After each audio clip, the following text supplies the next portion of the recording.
We just jumping in? Are we going to jump in? Let's just do it. What do we All have right. to say? I got a bunch of stuff to say. Yeah.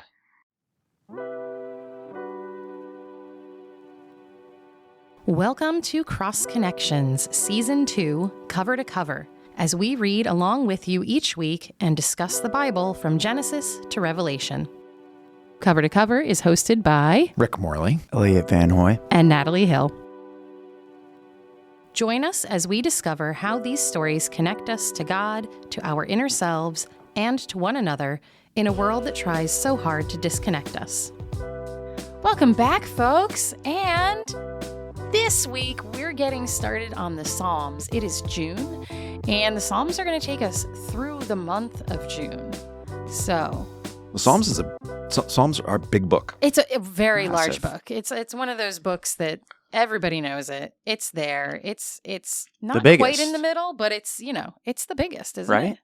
Is it the biggest? I'm like, in my head, I'm like, what book has 150 150 plus chapters? Okay, 150. Yeah. Yeah. I mean, they're not all that long. Some of them are longer. Some of them than are like others. 2 verses. Yeah. But you're right. 150 is long. Although if you add it up, let's see if we add up Chronicles. I don't think it quite gets that long if you were to just add all those books together. Maybe if you put the whole Deuteronomistic history as one. It is not the longest by word count. Oh, It is the longest by chapter count. So What is the longest by word count? Do you want to take one guess? To give you a hint, it's in the Old Testament. Isaiah? It was going to be in the Old Close. Testament. Jeremiah? Jeremiah. Wow. Yeah. Okay. I'm just guessing because I haven't read Jeremiah. 33,000 words. Wow. All right. Well, something to look forward to. 33,000 words of Jeremiah. Wow. Isaiah's pretty long as well, but we're not going to spend that many weeks on either one of those. This might be, I have to already correct myself before a Uh-oh. parishioner emails in. You know how when you Google something, it gives you now like an AI overview? yeah, This yeah. might Oh, be I a good, skip over that. This might be a good testament of not trusting AI overview, because when I just Googled biggest book in the Bible, what I told you right now was the AI overview. But then when I Googled, because I was like, what is Psalms word count then if Jeremiah is 33,000? When I typed in Psalms word count, the AI overview says 43,000 words. So wait a second. Wait a minute. What's going on here? I'm going to be honest that I always Skip skip that? over the AI Yeah. first result, and I go and I look for, again, I'm looking for like particular sources. Yep. Always a good idea to check the source of the your source. information. Good. So I look for something that looks like a credible source. That's And words to live by right there. yeah, sorry. Okay, folks. we're gonna Hate have to be the to- Debbie Downer on AI in yeah, 2025. we're gonna but have it's to- not there yet. We're going to have to do some more research. Sorry to lead us astray. Now, when I've actually clicked on the first website that comes up giving me book names and word counts, it's saying Jeremiah 33,000, Psalms 30,000. Oh my gosh. In which case, Psalms is close to one of the top. Genesis is 32,000 words. So those would kind of be the top 3 right Yeah, there. we did spend a couple Interesting. days. Which a makes couple sense. weeks on Genesis is quite long now that I think about Genesis it. is, That yeah. would, Epic. that's a big one. Yeah. Anyway, that was totally random. So all that to say, one of the longest Right. books in the Bible. And, I just have always had this assumption, understanding, and I don't really know where it came from specifically. Oh, I but can tell you where it came from. the Good, I'm glad. And you're Rick's going to tell reading me minds. in just a minute. But I've always had this assumption that all of Psalms was written by King David, that it was all of this is songs that King David wrote. Yeah. I mean, it sort of goes back to that same tradition that says that Moses wrote the Torah and Joshua wrote the beginning to the book of Joshua and Samuel wrote the beginning of the books of Samuel. Right. And because we always want the books of the Bible to have been written in our minds by someone who is great and anointed and One of the famous people. one of the famous people. of and this anthology. it does not say that. I mean, David is remembered multiple times as a musician, Mhm. as a singer, and so And somebody who cares deeply about the musicians, especially in Chronicles. yeah, and who dances almost Mhm. like in out of control ways. So could that be a remembering that David did write something down that he did write some Psalms, even if they didn't make it into the book of Psalms? And would that be a reason why people would then write Psalms and then put them in David's name? So like, is there some like historical truth to it? Probably. But did David write the book of Psalms? No. Right. No credible scholar would say that today. Right. So part of this too is, since these texts have been handed down, a lot of the Psalms have superscriptions, right? So you'll see in your Bible, there's italics at the start of the Psalm. Yep. And so take right away, right? Psalm 3 is the first one that has one. And it says, a Psalm of David when he fled from his son Absalom. Yeah. And so when ancient people would read these superscriptions, they were reading that phrase, a Psalm of David, in the sense of David wrote this psalm, right? And then just extrapolated from that, David wrote all of the Psalms. So like Rick said, this, for various historical critical reasons, is understood not to be the case.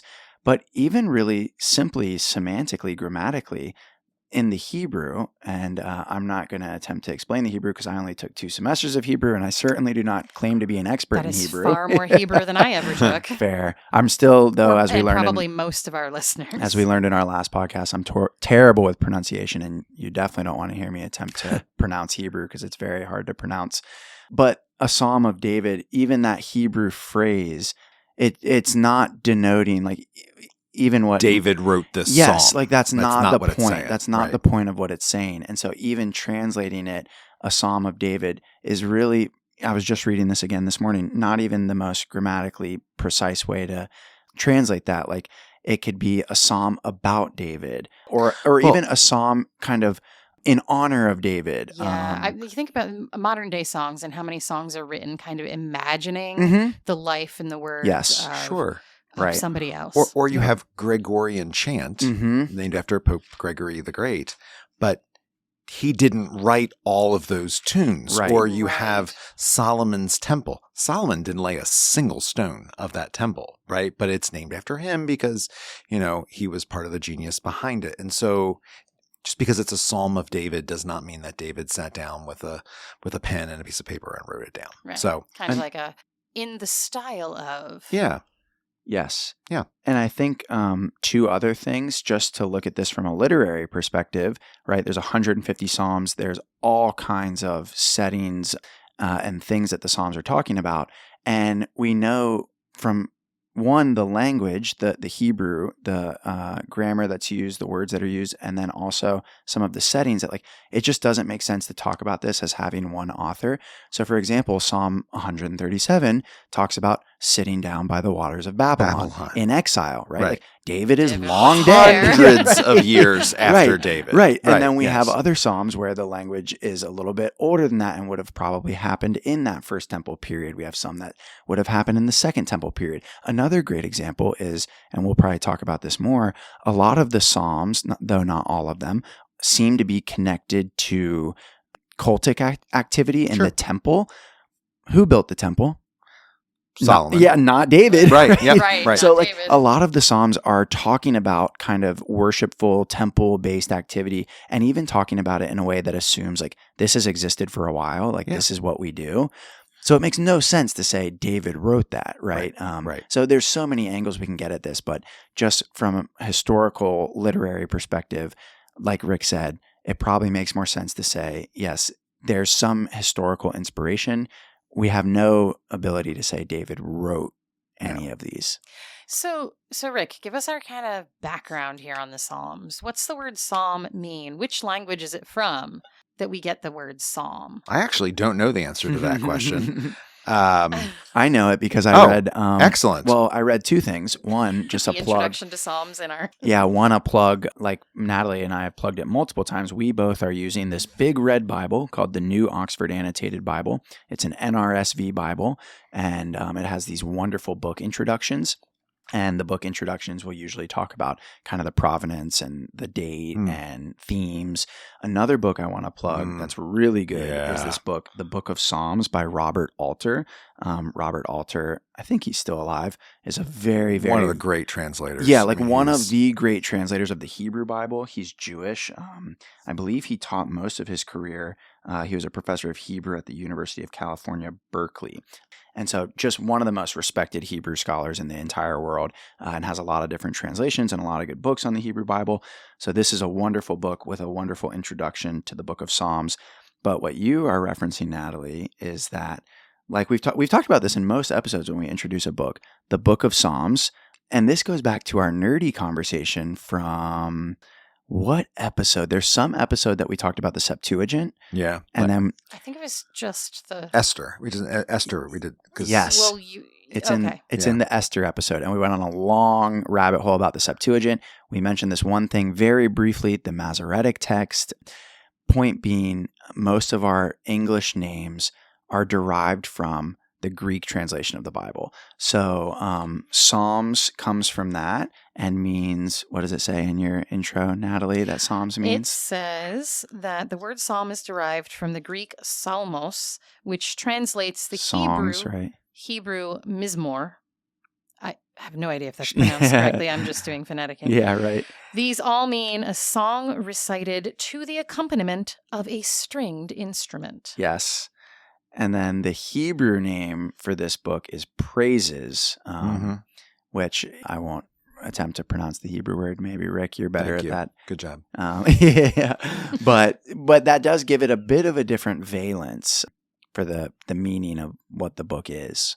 So the book of Psalms is unique in the Bible because it is a composite text, and each, what we would call a chapter, is its own thing. Mm-hmm. Right. They are related one to another, but it's not like you're telling one story from the beginning to the end. It is a collection of poems, prayers, psalms, songs. It was, people talk about it being the ancient hymn book of Israel. You could also talk about it as the ancient prayer book of Israel. Back in the day, and even in some Christian traditions now, What songs. Day? Back in which day? There's lots of days in the back. Back in We're the talking day, about the Bible. back in Jesus's day, back in David and Solomon's day, prayers were sung. The notion of saying prayers is a very modern, very Western thing. Mm-hmm. People sang their prayers, and you can go to and see some. You can go to an Episcopal church, honestly, and where they're going to chant most of the liturgy on Sunday morning, and which preserves that ancient way of singing our prayers. I'm about to go on retreat at a Coptic Orthodox monastery. Those guys don't say any prayers. Mm-hmm. All of their prayers are chanted, sung. And so the Book of Psalms is a prayer book. It is a hymnal. And one of the things that always rubs me the wrong way is when people here's my hot take. Yeah. When people call it like Psalms 5. Oh no, yeah, instead of Psalm 5. Right. As sort of like we would say, Judges 5 or something like that. Psalms 5. No, it's the 5th Psalm. Yes, right. Right. We don't say turn in your Bible to hymns 127, right? It's just hymn 127. Right. And so each psalm is its own thing. The Psalms are incredibly varied, and from one psalm to the next, you don't know what you're going to get. Mm-hmm. They change mood. Totally, big time. Right? Like a teenager. Yes. You can have. There are some of the major categories of psalms. Is you have psalms of praise that are just praises of God. Mm-hmm. There are psalms that are very clearly written for court ceremonies, sort of in praise of the king as an instrument of God. Kingship psalms. There are laments, psalms that, like Psalm 22, that Jesus quotes from the cross, my God, why have you forsaken me? And so there's a whole class of psalms that are like, why, God, is this happening to me? There's what's called the imprecatory psalms, imprecatory. And these are the angry psalms where rage prayers. They are like Reverend Riley. That's exactly right. Maybe we should get her on the podcast. I met her at my conference last week. I saw she was there on my social media. The imprecatory psalms are typically scrubbed from our liturgies. Like we don't really read them on Sunday mornings. They're not in the lectionary because they are angry and asking God really to do terrible things to our enemies, things that are so impolite that you don't really want them mentioned while little ones are hanging around on a Sunday morning. So, though I have to admit, sometimes I know we talked about catharsis previously. Sometimes it's really cathartic to read one of those 100%. Psalms. Yeah, absolutely. It's kind of nice to know that other people feel ragey at times. And have throughout history. that is one of documented here. It is one of the great gifts of the Psalter, the Book of Psalms, is that there's not just one mode of praying. Mm-hmm. Yeah. There's all these modes of praying, and all of them are okay. All of them are good. Yeah. And sometimes I'll talk about like we like to keep our prayers polite. I think we oftentimes like to talk to God as if God is like our elderly grandmother, and we want to just like keep things neat and tidy. The Psalms are not neat and tidy. Right. They are sometimes incredibly raw. I mean, the imprecatory psalm is Psalm 109. It is never read on Sunday mornings ever. Been scrubbed from the lectionary, and it's reinstate Psalm 109. Yeah. So the psalm is talking about the wicked person who is our enemy. And it says, let his days be few. Let another take his office. Let his children be fatherless and his wife become a widow. Let his children be waifs and beggars. Let them be driven from the ruins of their homes. Let the creditor seize everything he has. Let strangers plunder his gains. Let there be no one to show him kindness and none to pity his fatherless children. I mean, holy moly. Yeah. He really doesn't like this guy. Tell me how you really feel. Yeah, seriously. I mean, you can see why we don't read this on Sunday morning. The word of the Lord. Yeah. Thanks be to God. Right. Like that. Right. That would be a little strange. But I love that Psalm 109 is in the Psalter, because someone was really ticked off and someone shared it with God, and then someone was like, this needs to be in our Bible. Mm-hmm. We don't say that in our liturgy. We don't. After the Psalm. We don't. We never say the word of the Lord. After a Psalm. You're right. After a Psalm. That's true. And there must be good reason for that. Yeah. Huh. Yeah.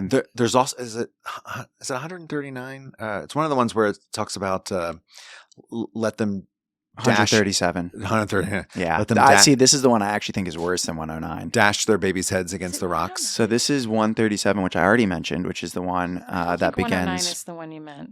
No, he meant 109. Oh, no, there it is. Yep. Sorry. I was like skipping past. Sorry. So 137 is the one I already mentioned, where, again, talking about Davidic authorship makes no sense, because this begins by the rivers of Babylon, where we sat down and there we wept when we remembered Zion. So this is happening after Judah has been exiled, which we've talked so much about. And it is, we call a lot of those books trauma documents, and this is a trauma psalm. And it testifies to the response of people sometimes in trauma. And that psalm ends in verse 9 with my NRSV. Well, I'll even start with verse 8. Yeah. O daughter Babylon, you devastator, happy shall they be who pay you back what you have done to us. Happy shall they be who take your children and dash them against the rock. Yeah. So we do read a Psalm 137 in church on Sunday mornings. It wipes out at least verse 9. I don't know if it wipes out verse 8, but you never read. You could go to church every Sunday of your life. You will never hear that verse unless you open up. Which I think is maybe a bit of a shame. I think so. Yeah. I think it needs. I mean, I don't know if I would think it goes real well in our Sunday morning worship. I think it's fine to read it and to be like the emotions of the prayer, but in the context of Sunday morning worship, it would require some Like, all right, folks. But see, we're about to read a banger of a song. Yeah, right. And, here's the context. Now let's read it together. That's actually why I want a lot of the problematic Old Testament passages. And I wonder if there's any in the New Testament, because I always think it's so funny when people think the Old Testament is problematic and the New Testament's not. The New Testament has got some wild stuff happening too. That's another podcast episode. But point being, as someone who has been in Episcopal churches for a long time, and I'm not claiming Rick does this, you tend to find most of the sermons are on the gospel passage. Yeah. And I think if we were forced to read some of these things, it would force a lot of priests and preachers to discuss them from the pulpit and force people to think about some of these things and interpret them and understand them. But yeah, I mean, it's a tough challenge, but it, it's in our scripture, it was put into here. Yeah. Just like everything else that we read on Sunday morning was. So what do we do with it? Yeah. How do we handle it? What does it mean to call Psalm 137 scripture? Like, what does that mean? Yeah. It's sorry if this is a bit of spoiler for those of you who are reading along in Yeah, exact sure. time with us. We are way ahead of you, being all the way. That's like the end of June that you'll actually read that. But put an asterisk in your Bible now, just on Psalm 137 and Psalm 109. Well, if it helps, these Psalms happen earlier as well. Psalm 3 is a famous one. I mean, the third Psalm, right? Look at verse 7. Rise up, O Lord, deliver me, for you strike all my enemies on the cheek. You break the teeth of the wicked. I mean, this is strong language. And it does happen throughout a lot of the Psalms, even the ones that might not be labeled as specifically imprecatory Psalms. This language from the psalmists of deliver me from my enemies, take action against them. I will say, maybe one of the things that can help us understand these, though this wouldn't apply to what we just read from 137, where it's happy are those who will strike the children. A lot of what happens in the Psalms, I think it is important to say, is the psalmist crying out for the action of God. It is usually not a cry for the psalmist to take on divine vengeance or retribution. This kind of reminds me of what Paul says in, it's either Romans 12 or Romans 13, when Paul's talking about vengeance is the Lord's. Vengeance is the Lord's, yep. Which doesn't satisfy maybe all of the qualms some of us may have with some of these violent and bloody claims and passages, whether it's God or humans. But I always do think it's important to draw a distinction sometimes between divine action in the Bible and human action. And we did that, if you remember. And what's being called for. Yeah. And what's being called for. We did that with the conquest. We talked about how, remember, this is a lot of times what's being done is it's God's action. That one's a little messy too, because the people do a lot of stuff. But I think, who among us hasn't had terrible thoughts about other people and situations? Who of us hasn't been enraged by something? Right. And, I had Archbishop Desmond Tutu as a professor in seminary, and we had a small group. Just throw that out there like it's no big deal. And me and Desmond, and we were talking about. In the small group, we were talking about abuse in families and hard situations, because his thing is always about forgiveness. So we were talking about how do you forgive in really close, really terrible things. And he told this story about how his father would come home drunk at nights and beat his mother. And that he, as a child, remembered fantasizing about getting a gun and shooting his father. And he went on to win the Nobel Peace Prize. I remember sitting there being like, oh my gosh, even Desmond Tutu, the kindest, gentlest soul who was just about lifting other people up, he had thoughts like this. Right. And we all do, right? But there's a difference between our thoughts and our actions. Absolutely. So Desmond Tutu did not shoot his father, but he had those thoughts, and so the psalmist, we don't have a sense that the psalmist did any of these terrible things. It's just a book of his intrusive thoughts. Yeah, right. Yeah, the book of intrusive thoughts. Welcome to Psalms, the book of intrusive thoughts. That must be the title to this episode. But it says that our intrusive thoughts are okay with God. God can handle it. Yep. We don't have to be neat and tidy.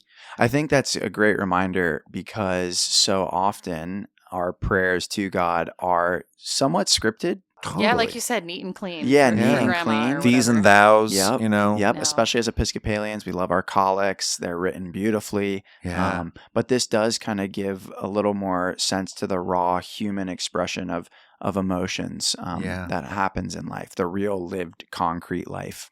Right. Maybe to turn to one thing I wanted to make sure to I was mention. going to say, we didn't even really get through our Here's the Book of Psalms and where it came from bit. We've been trying for 15 minutes to... Yeah, do we want to return to that? Sure. To some more. What else? There's something I really wanted to talk about that I think's really fascinating historically. Yeah. So I was reading Robert Alter this morning, and he has this really interesting comment about how a lot of the biblical prose, the narrative writing in the Old Testament, the Hebrew Bible, is really unique in the ancient world. Like when we have had archaeological finds, we're not finding kind of synonymous prose writing in other cultures. Now, with the Psalms, which we've kind of danced around, but I don't know if we just explicitly said, this is a book of poetry. Yep. This is not prose. This is not narrative. Songs sung to a stringed instrument. Yep. So saith the people who write the notes for the 3rd edition. Yep. So it's poetry. It's arranged and written in a certain way. It has certain formalities of ancient poetry, namely parallelism. So one thing when we hear poetry as English readers and listeners, we tend to think about things like rhyme, like rhymes at the end of verses, and like meter. Like I'm thinking about sitting in a high school English class and having to like clap my hands and like try and stress and unstress certain syllables. Pentameter. Yeah. I was just going to say iambic pentameter. We all have those nightmares of our English teacher beating that into us. Haiku, 757. Unless it's not. The thing that is distinct about ancient Near Eastern poetry is it didn't have any of that. It just used parallelism. And so I wanted to point to some easy examples. So can you just define parallelism just for anybody listening? I'm going to define it with the example. Okay. So if you go to Psalm 27 and read verse 3, it says, "Though an army encamp against me, my heart shall not fear. Though war rise up against me, yet I will be confident." And so you can see this doublet parallelism there of the first part, though an army encamp against me. If you're reading it, mine is literally 4 lines, right? So line 1 and line 2 parallel one another. Line 1 and line 3, and then line 2 and line 4.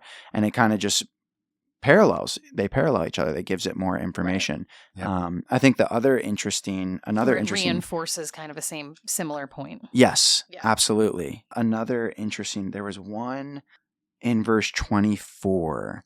Chapter 24. And I liked Psalm 24. Man, I'm long day today. Jeez. Yeah, struggle bus. So Psalm 24, verse 3. And I think I like this one because one of the things Robert Alter was talking about is the progression that can take place through the parallelism.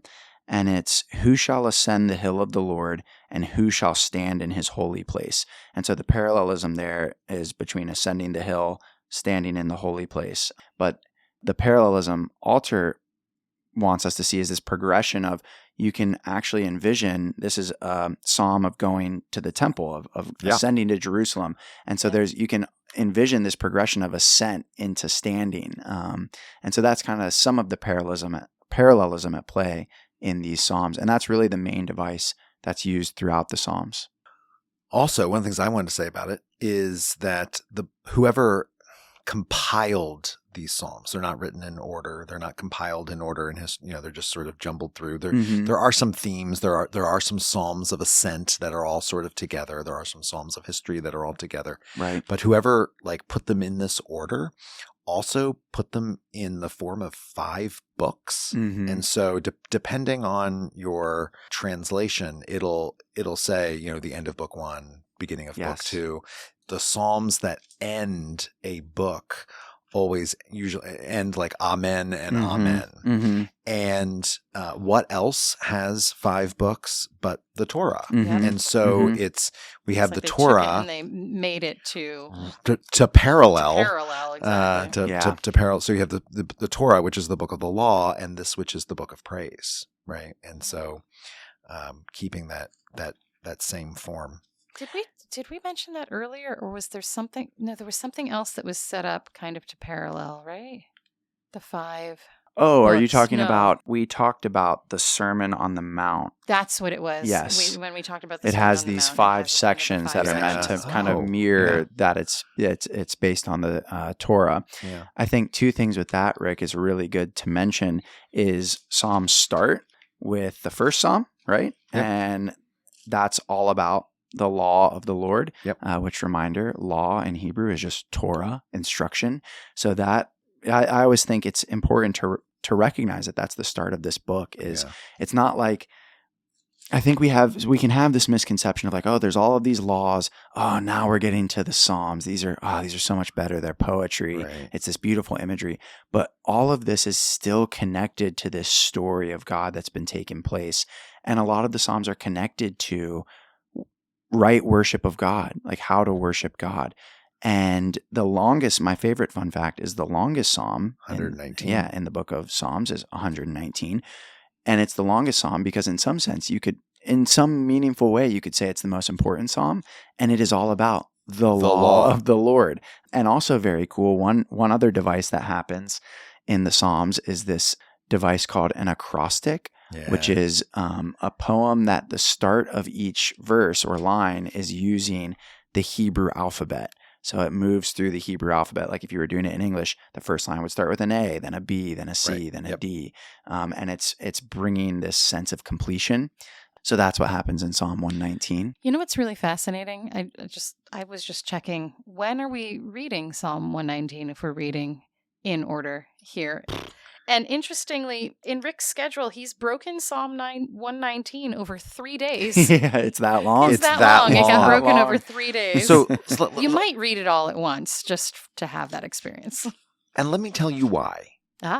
So let me say something about just translation, and then I want to talk about like how people can read the Psalms. Mm-hmm. The Psalms are poetry, and so you know me, I love a good, like, precise, even awkwardly translated, because I want to get like the granular detail of this word and that word. Because the Psalms are poetry, you want a translation that speaks to the poetry, that you're able to sing and pray every bit as much as our forebears did. And this is where I think, and I'm totally biased here, right? I'm in the can for the Book of Common Prayer. The Psalter in the Book of Common Prayer is perfectly precise in terms of like its translation, but it's done in such a way that it is beautiful. It's why on Sunday mornings, though we, like most Episcopal churches, read the Psalms, we don't read it out of the NRSV like we do all of our other readings. We read it out of the Book of Common Prayer because they are drafted as Psalms. Right. In the Book of Common Prayer, if you open up the Psalm 1, says, first of all, it's on page 585 of the prayer book. It'll say book 1. So we're starting the first of the 5 books. And then it says first day morning prayer. Mm-hmm. And then if you turn a few pages over to Psalm 6, it'll say first day evening prayer. And then you turn a few more pages and then it'll say second day morning prayer. And so Archbishop Thomas Cranmer, who wrote the first prayer book in 1539, he put the Book of Psalms into the prayer book, and he structured them so that the average Anglican Christian would read the entire Book of Psalms through every month. The Psalms are divided into 30 days, morning and evening prayer. And that is preserved in our prayer books today that were written in 1979. And so you can still do that. When I did our reading plan, I used Thomas Cranmer's form, which is in the prayer book, so that on day 1, you're reading the day 1 readings, and then you're reading the day 2 readings, the day 3 readings. There are some long Psalms, and Psalm 119 is I think it's 172 verses. 176? 176. It's long. Check. Yeah. It's the only psalm that in Cranmer's plan is divided at all. Yes, You 176. in Cranmer's plan, you read even the long psalms. You read in one sitting, except Psalm 179, which goes over multiple. 119, yeah. Yeah, 119. Yeah. Thank you. 179 verses, maybe. Something Something around there. 76 There we verses go. There we go. 119. 19. How It's interesting. easy. It's easy to mess up So our that- numbers. so that- So that's why we have it in our reading plan. Okay. All right. Well, there you go. So you can read it all as one if you'd like to just read it as all one For psalm. the bold. Or you can read it Thomas Cranmer's way. Yeah. As an Episcopalian, you get choices. Always. Always choices. Via Medea. What is Salah about? No idea. We think Mhm. it means rest. And so it would be like a break in the singing, like a lift or a break. But I think there's not Yeah. total consensus on it. Right. It's interesting because it stays there. Yeah. It's like in the... We know that the Psalms were sung. I mean, Mhm. we know this. We don't have is the musical notation. We have Mhm. no idea how they actually sang the Psalms, Mhm. either in private or in the temple. And so some of that notation is lost on us because we don't know what it And what we it just is. we have no tradition that goes back far So enough to... there's a whole thing about the Gregorian chanting of when Pope Gregory the Great put together all these psalm chants, which I have a book of the psalm chants right here. The legend behind it, and I think it is purely legend, is that the Gregorian chants preserved some of the music of the Mhm. temple. Do I Yeah. think that's accurate? No, Yeah. absolutely. I mean, Yeah, how- right. But, we're you a know, long time away. we're a If long if time. a This is Pope just like Gregory, like that Ethiopian way church detached. that claims it has the Ark of the Covenant. but I think that is Yeah, true. Yeah, Rick's I like, think that I is- still agree with that one. Yeah. I'm telling you, I think it's just a big old farce. Yeah. And the secret that one person knows is that there's nothing in there. Well, speaking of like things we don't know, which as Rick mentioned, Salah, there's really no consensus on what this word means or what it denoted. I also love with Psalm 7, the superscription says, I'm going to attempt to pronounce this word, though I have forsworn doing so, Shiggaion of David. Shiggaion. If you read the note, at least if you She's are saying. following along with notes, if you're not, you probably just glance at that and was like, I have no idea what that word means. I'm going to keep reading. But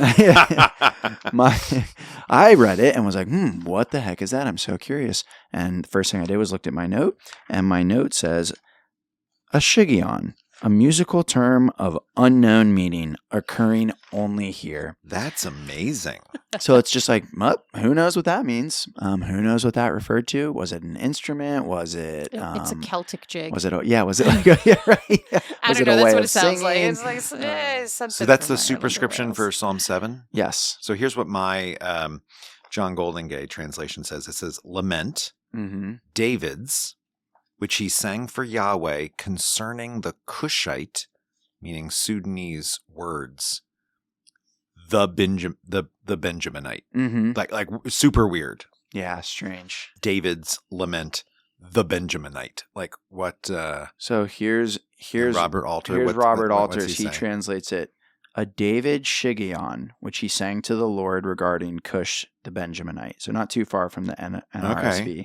And he says for his note, Shiggaion, like so many of the technical terms in Psalms, it is unclear exactly what subcategory of psalm is indicated by this word, because the probable verbal root of this noun suggests emotional excess. It might mean something such as rhapsody, though that is not necessarily borne out by the body of the poem. The reference to Cush the Benjaminite in the heading of the psalm is equally enigmatic. Yeah. So not a lot of answers. Not a lot of Because answers. how would a Cushite be a Benjaminite?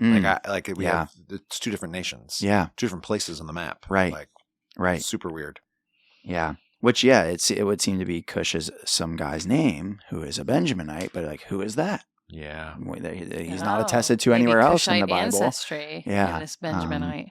So the point of all of that fun fact was, yeah, there are leftover technical terms that we just are like, we don't really know what the connection here is. So I think that speaks to some of the uniqueness, and who knows, as we've discussed on this podcast, there are archaeological finds that reveal things. And the fun thing is those are always ongoing. Rick was just talking to me the other day about a clergy conference presentation he received from this wonderful scholar on all new information on John's gospel and Mary Magdalene and stuff she discovered in manuscripts. Straight from the manuscripts. So I think it is always important to emphasize these things are always ongoing. One other really fun fact I wanted to mention about the Psalms that I had forgotten about and wanted to reference was, speaking of archaeological discoveries, there was a really big archaeological discovery in Ugarit in the 1920s, which is in present-day Syria.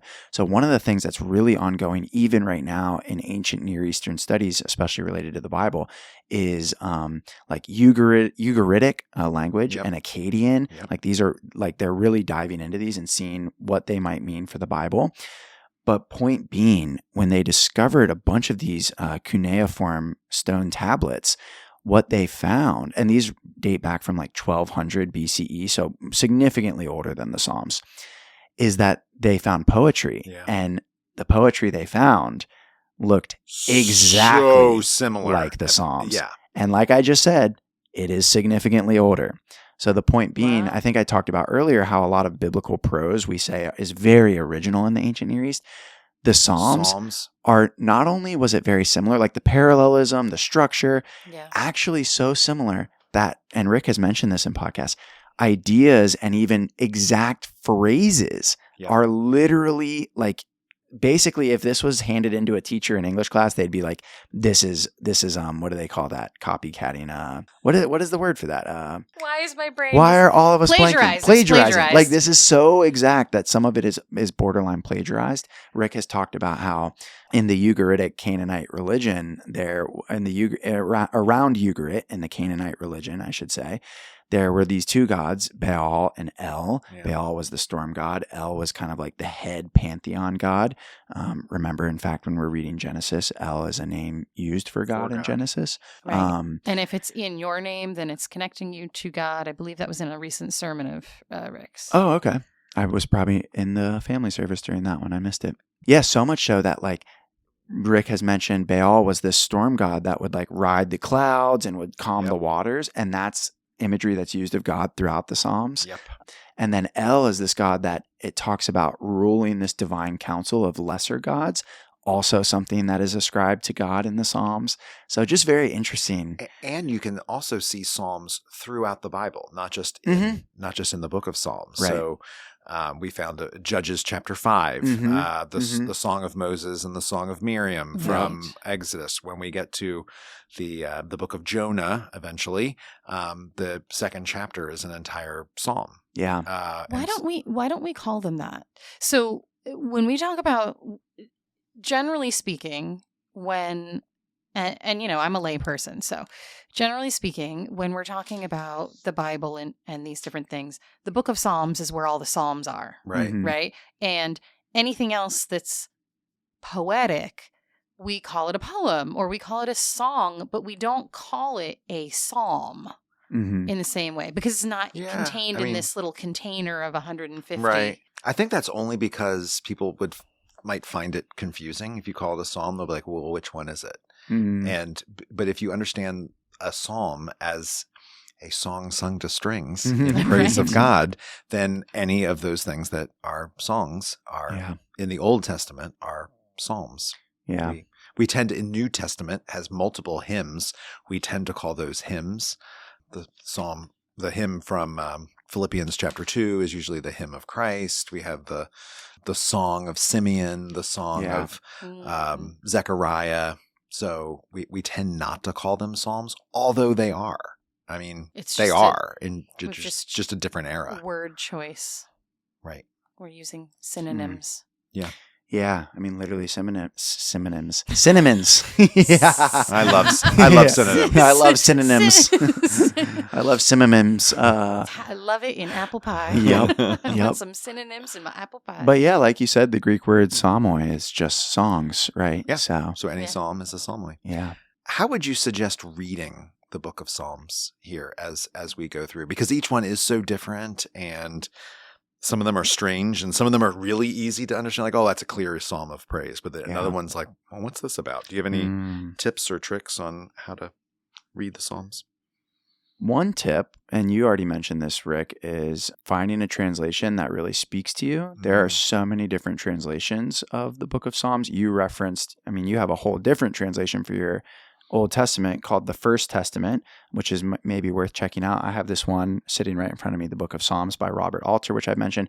Actually, and that's for people that maybe want to nerd out a little bit, but you spoke to maybe a deeper idea of reading the Psalms as something that can really lift out the poetry of the Psalms for you, I think, and speak to you on. The Psalms are so well known for, think of Psalm 23, right? Though I walk through the valley of the shadow of death. Like, there is this language that we all really know. And I think finding something that kind of brings that out for us. So one of the things I recommend is people reading the Message translation of the Psalms. Yeah, right. Because to me, that translation from Eugene Peterson is putting the Psalms into ordinary English in a way that when you read it, you can really understand what the Psalms are, what the psalmist is communicating. I think one of the challenges, this is something Robert Alter talks about, actually. I really like his translation because he's trying to strip the Psalms down. I think one of the translation challenges is with the King James Bible, the Psalms have been loaded with a lot of English words that maybe don't convey how concrete the Hebrew setting and language was. A good example is the word soul, right? You will read throughout the Psalms, my soul pants for you, God, like a deer pants for water. But even that, it's beautiful and it's poetic, but it's like, that is not what the Hebrew word nephesh means. It is much more like life force, spirit, whole being. In fact, it literally can also mean neck. This is a really funny example. Oh, so Psalm. I want to show you this example because it shows you some of the challenges of maybe that we would miss in English. So take, for example, Psalm 63:1. This is the one I just mentioned a little bit. I mixed it up with another psalm, but Psalm 63:1 says, "O God, you are my God. I seek you. My soul thirsts for you." So it sounds really like grand, and my soul thirsts for you. That's just the Hebrew word nephesh. If you turn to Psalm 69, verse 2, it says, "I sink in deep mire." Verse 1. Of Psalm 69. "Save me, O God, for the waters have come up to my neck." And what's funny is that's the Hebrew word nephesh. And so I think when we translate it soul, we sometimes maybe miss the corporeal kind of way that the Hebrew language functions. Like I'm thinking even of words like salvation, iniquity, right? Like these are words like you read the word iniquity and you're like, what the heck is going on here? What is an iniquity? And so that's a long way of saying Eugene Peterson, I think he's a master of Hebrew and Greek. That's his background. And he translates, I think, the Psalms really concretely. English poetry is hard enough. Yeah. Like you read Robert Frost or E.E. Cummings or something. Like you can read it and then you can spend a long time trying to figure out what it is. Those are two very different poets. They are. But I like them both. Like very different in composition. But like here we have an ancient language that people aren't speaking anymore that is also stretching the language and stretching the use of words every bit as much as an English poet does. And yet we don't have, most of us don't have the ability to read it in its original language, which is why you want someone like a Eugene Peterson that can really dig into like, what does it mean, and where he can play with the language too. Absolutely. I think so. I think you asked for tips for reading the Psalms, and I think you were looking more for like practical tips of how to read them. But I'm actually going to take it in a theological direction as well in terms of how to read the Psalms. And I think, and this will go to the imprecatory Psalm conversation earlier, when we're thinking about how to read the Psalms, I think a great way as Christians to answer this question is, well, how did the authors of the New Testament read the Psalms? And how did they use the Psalms? Because the Psalms are quoted and used extensively. Throughout. Extensively in the New Testament. And what we find is that they use the Psalms almost exclusively in, I'm going to use a big church word, in a Christological way, meaning that when they read through the Psalms, they are not reading and using the Psalms as a form of kind of individual spiritual formation, though that is beautiful, and I get that is how the Book of Common Prayer understands it and how we use it in our tradition, they are actually reading the Psalms in light of Jesus. And when this psalm is using the first person I, it's reading it actually, they're reading it actually as the words of Jesus or talking about Jesus. So I have lots of examples here, but you already quoted one, Rick, which is very famous, Psalm 22, right? The gospel writers use this as the literal words that Jesus uses on the cross. Mm-hmm. Psalm 2 is really well known in the New Testament. This is the verse, "You are my son, today I have begotten you." This is used in Acts, in Hebrews. It's kind of talking about Jesus's divine sonship. Psalm 110 is a really famous royal psalm. This is the one that starts, "The Lord said to my Lord, sit at my right hand." This is used throughout the New Testament as a way of talking about Jesus. Psalm 118, really famous. "The stone the builders rejected has become the cornerstone." The New Testament authors understand this, like Jesus is the stone that the builders rejected in his crucifixion that has become the cornerstone. So I just think this is fascinating because you don't really see the Psalms used in the New Testament in a sort of worshipful or ethical kind of way, which I think helps us to think through when we read some of these Psalms that can be quite challenging, that we are not meant to read these per se as ways of being today. Yeah. If I could even just take one step backward from that, like a way to read the Psalms is to remember that Jesus knew the Psalms like the back of his hand. Mm-hmm. And we know that because ancient Jews knew the Psalms like the back of their hands. Mm-hmm. They didn't read the Psalms, they recited them from memory. Right. And so, if you could travel to Jerusalem and you could walk through an ancient street and you could think to yourself, Jesus walked the street, right? You can go to the Via Dolorosa and walk in the footsteps that Jesus followed on the way to the cross. When you read the Psalms, you are reading territory that Jesus trod. Yeah. And so if you don't know what's going on or you're not really connecting with the psalm, it's like a really angry psalm or it's, really specific and you're just not feeling that right now, to just imagine like Jesus read these words, right? And you can sort of read them with him. Yeah. That's a great reminder. That is. I'm a musician. I always want to be like, where's the musical setting to go with this? I think you talk about how the ancient peoples were steeped in this. It's easy to be steeped in something that you sing. Yeah. Music, song implants itself in your brain in a different way than strictly the spoken word does. Because I believe from what they've discovered scientifically is it activates multiple parts of your brain. And the more parts of your brain are activated, the more likely you're going to remember something. So, as I've been reading through some of these, getting into it, there are a number that I'm like, oh, I know the song that goes with that. Oh, I know the song that came from that. They're not all precise though. Like you'll get a song and they've played with it a little bit.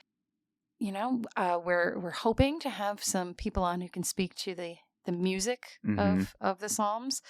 But that's one of the things there are several, like you can go on Amazon or you can go on Spotify or Apple Music or something like that and listen to the Psalms. And you can listen to Gregorian chant. You can listen to what's called Anglican chant. Yep. Gregorian chant is one tone, everyone's singing the same thing. Anglican chant, is usually 4 or sometimes 8-part chant. And so that's also really beautiful.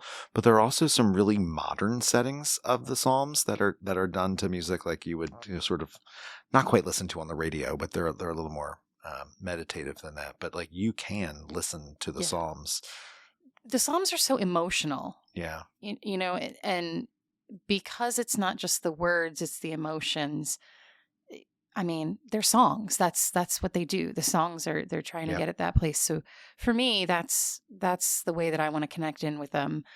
I've been kind of just trying to just read them, but that's not how they were intended. Right. To just be read. So if you can find a song setting on Amazon or Spotify or somewhere, That might be a great way to engage with them. If you can read a little bit of music, I use the St. Dunstan's Plain Song Psalter, which has the whole Psalter, and each of them are set to Gregorian chant, and and Gregorian chant because there's only one tune for each one. There's not like multiple parts. Right.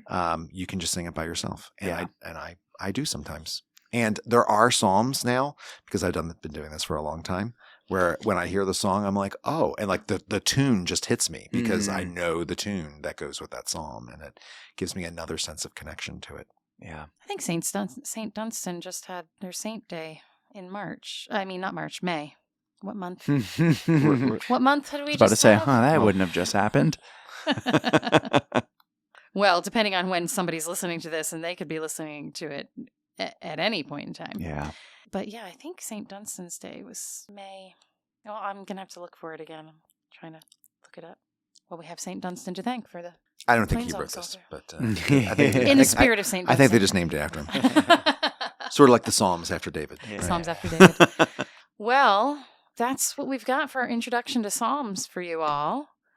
Let us know how you're going about reading them. And we are going to hopefully be hearing from some guests this month. As we make our way through the 5 books. Hopefully by the time I edit this, I'll be able to be a little bit more affirmative.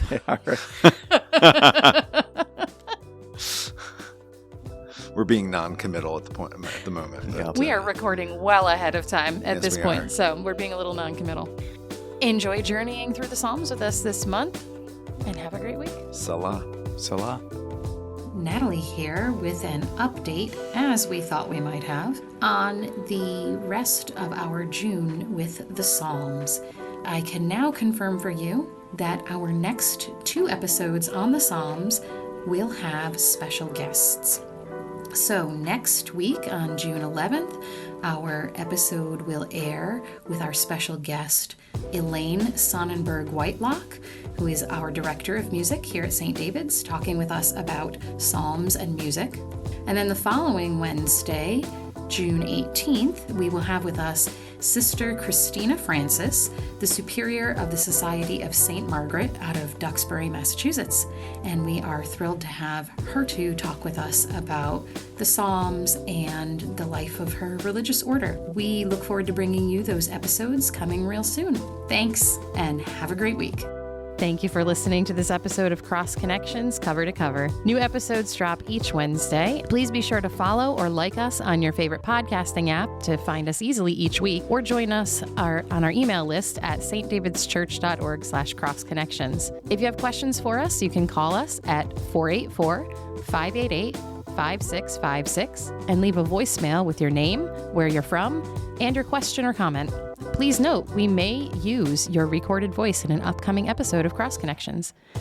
If you like what you hear, we'd love if you would share this with your friends and rate us in Spotify and Apple Podcasts or whatever other app you're using so people can find us as well. Don't forget to visit our show notes for the year's reading list and any other resource links we've mentioned. Cross Connections is a ministry of St. David's Episcopal Church in Wayne, Pennsylvania. Season 2 Cover to Cover is hosted by Rick Morley, Elliot VanHoy, and Natalee Hill. Logo graphic design and podcast production by Natalee Hill. Stock media music provided by Marscott and Mood Mode Pond 5. You're welcome to learn more about all of St. David's worship and ministries at stdavidschurch.org.